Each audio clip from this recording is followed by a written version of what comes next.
Dans ce parcours très rapide de l'histoire d'Auch et de ses monuments, j'ai choisi de m'arrêter sur la tour d'Armagnac qui domine la ville comme un pic, rappelant à tort la gloire passée des comtes Armagnac.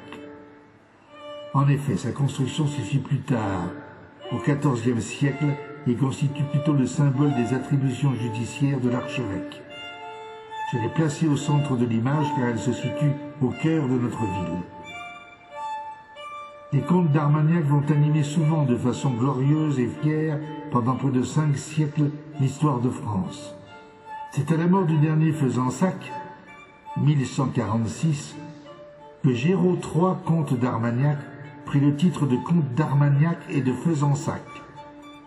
Auch fut la capitale de l'Armagnac et la résidence des comtes, avec Lectoure, leur place forte.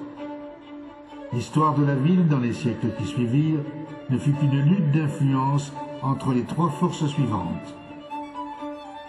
Les comtes d'Armagnac, qui devaient assurer la protection de la ville, symbolisée ici par leur emblème du lion rouge.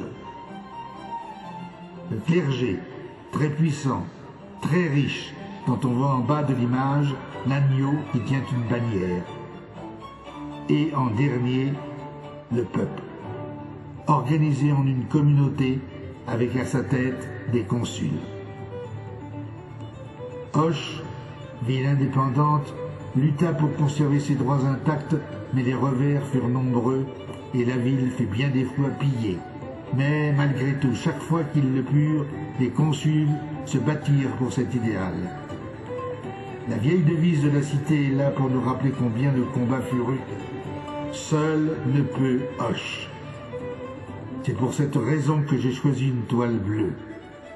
Bleue, non pas pour décrire le bonheur, mais pour évoquer le ciel qui, pour moi, reflète cette envie de liberté des paysans qui voulaient se soustraire aux querelles des rois, des princes, des comtes, et qui désiraient simplement vivre.